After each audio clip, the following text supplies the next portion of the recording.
Hello, this is Mark Nelson. What you're about to see is a series of concept drawings and a little demonstration on how I build my concept drawings for my comic book Thunder Hunters.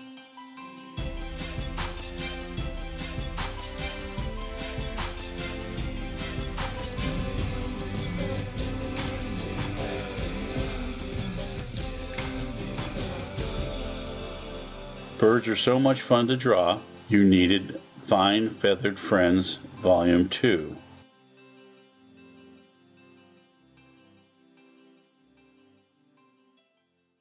You can sit down and ask yourself now, like a pelican or things like that, which might be a fishing bird, could have a whole completely different kind of bill. So if we think about that, let's come in here and let's say, okay, I'm going to make a head. We'll bring that gesture back, as they sort of always have that thick neck.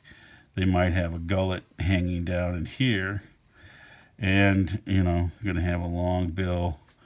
We can shorten his head a little bit, which could be kind of fun. Let's mount his eyes a little bit higher. Let's come in here and think about a cheek in here. We'll think about a little bit of a nostril coming in here. But now, what we can play with, and let's just sort of, I love pterodons and some of the old prehistoric birds. Let's say, what would happen if we came in and we really said, okay, let's make this feel like not only is he a fisher, but he could be a real, like, pterodon. He could have that kind of characteristic. So again, let's break out the lower bill, bring that back. We're dealing with this sort of pouch underneath it here. But now what I can do is play with some teeth and really have some fun. So once again, is he a skimmer? Is he an attacker? What have we got going in some of these things? So not only can he gulp, but he can bite and hold and then throw up and swallow. So we got that going there. Let's turn around now and ask ourselves, as we move along here, once again, we'll take the nostril. I'll start with the nostril this time. And let's bring that up to the brow. Let's bring this bill down. And now I'm going to start putting some teeth in. So let's give him some nice teeth. That might be set in there. So I'll set 2 in at the very end. We'll have the lip here. I'm going to put one sort of coming here, and maybe like a shark one that might rotate around a little bit. Create a little bit of a heavier drop in there. This tooth is going to be coming down, so we would have that. This tooth is coming up, down, up, down. And then I'm just going to make these little guys come down. So let's come in and just create that space a little bit more between the upper and lower bill. And we will do this, and then I'm going to just give this a little bit of a wiggle just because I want it to feel not quite so smooth, but maybe even just a little serrated as we come in there. So as we come here, I could actually cast a little shadow there. I could cast a shadow down here. I could cast a shadow here. Could cast a shadow coming down in here. Cast a shadow a little bit in here. Cast a little bit of a shadow on that tooth. A little shadow there. A little shadow there.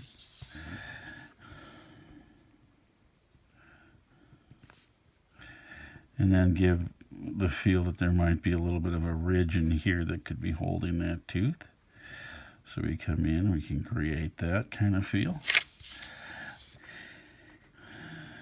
And I will just thicken this up a little bit. Increase that contour.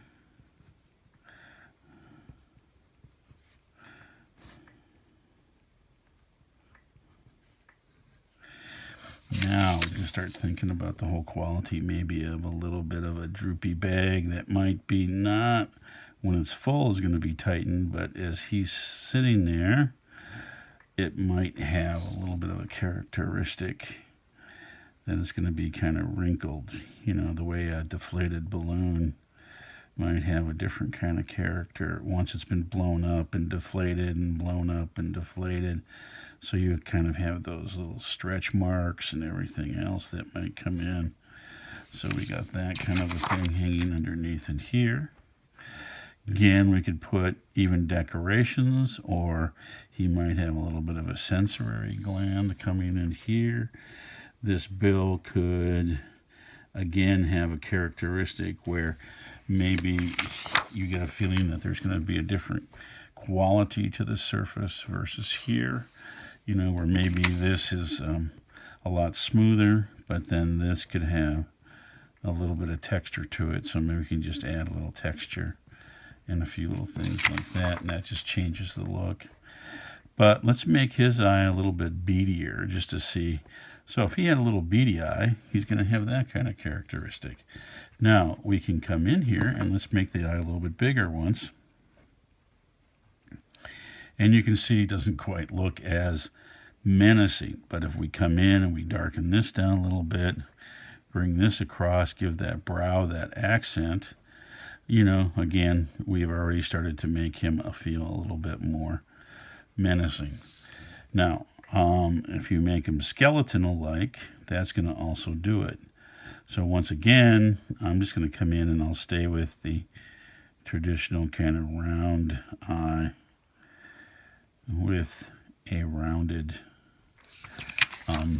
iris. Now, if we come in, let's make this feel a little more skeletal. Then, like we did with the insects, let's pull out just some short little hairs. So again, maybe he's going to have just a few little short hairs along it here. And then as this comes down, let's just say that he's going to have maybe a longer.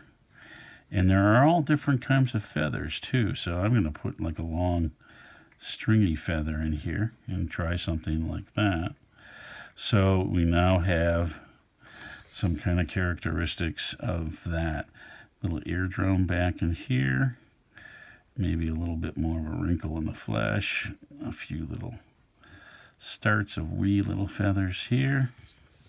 Got our long hanging feathers. We got that. We can bring his neck and come over to his shoulder girdle here. And all of a sudden, and what I'm going to do here is let's just change this. Let's bring this up so that this feels a little bit more pouchy.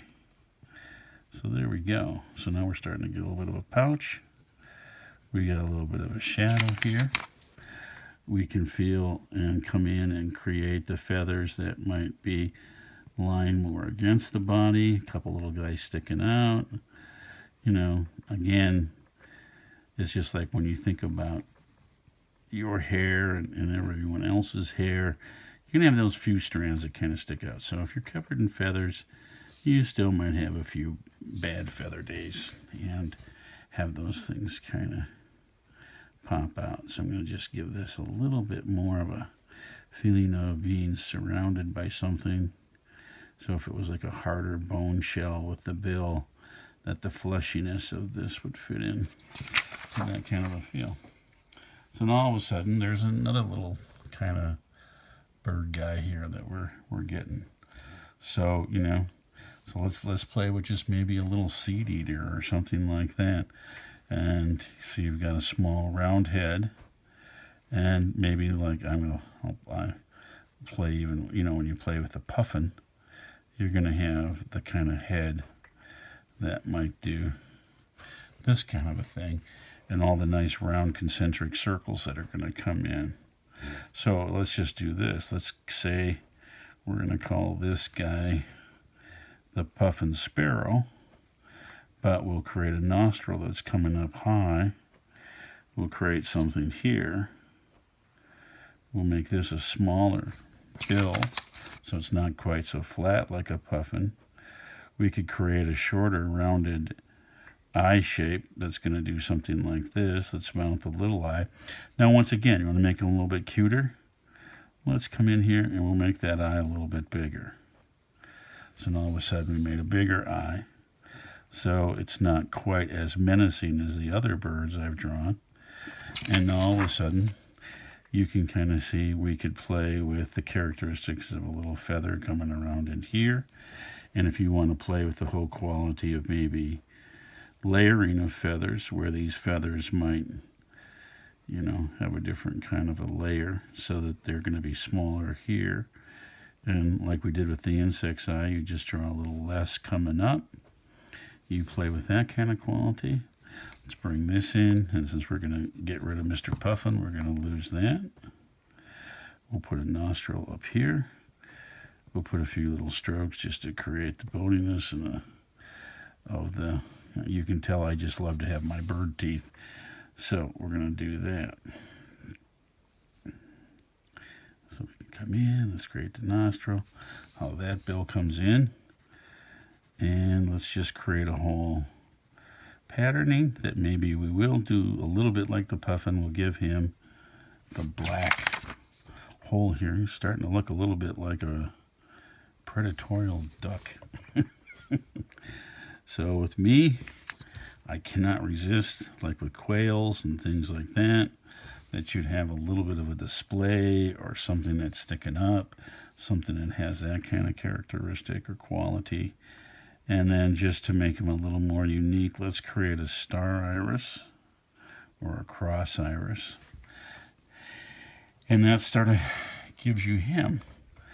Now, you know, again, it's just you can sit and play with all these different things that you know and ask yourself as I'm doing things, because we can take that, let's just take that same kind of head, and if you think about even a duck or a mallard kind of a thing, you're going to have that long sweep. You're going to have that coming down. So all of a sudden, you know, if you want to give this even a predatory feel, point the end. Bring this down in here, this jaw, and this in here. And let's just come in here. And now going back to some of my pterodons, I would like to give this guy a little bit of a end that's going to do something like this. Now, what that's going to do is I could again, and this is where I love to play with the whole characteristic of how nature might have some patterns or designs for some of these creatures, that this could take on a feeling of, you know, a pattern, a very strong pattern. So let's come in here once and say, okay, so when this guy's flying, it's kind of hard to figure out what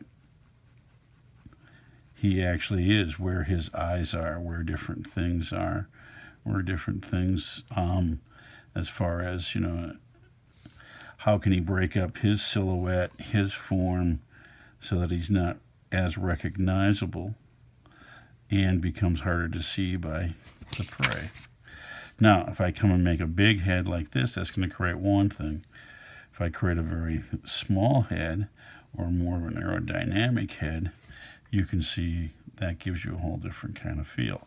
But now if we think about a cowrie, let's do that. And why not? For the heck of it, let's put a big armored thing up here. We'll come in, we'll make his eye smaller. We will bring this around. And since we started a stripe pattern in here, now again, I'm not going to try and make them feel like they're actually always equally spaced, because, you know, it's not like they have rulers and they're going to come in and airbrush, you know, some spaces onto these birds. So as that bone might grow a little bit or it might change, you might have a little bit of a wiggle to it. So all of a sudden, let's create another space in here. And then to give the sort of the reverse once again, we will do that. So now all of a sudden,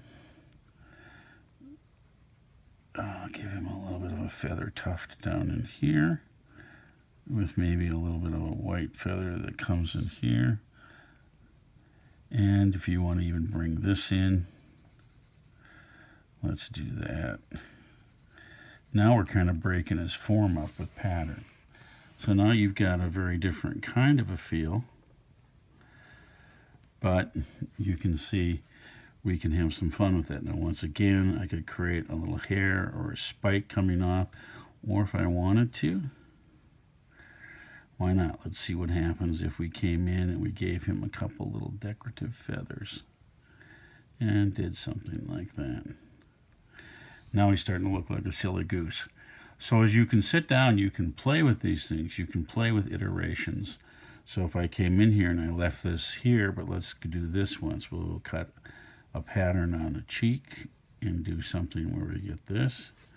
And then if we came in and we made this all the dark, so that might be a black, you can see the characteristic just changes so quickly and how you can push and move some things. So there we go. There's some bird heads. Alrighty. You have a good day. You think about some different things, do your research, look at what's going on, and, you know, enjoy drawing. Sit down and just have fun. I hope you enjoyed the video. Thank you very much. And if you would like to see more, please leave a comment, click like, or share below. I'm Mark Nelson. If you want to see more content like this, hit the subscribe or follow button, and I'll see you next time.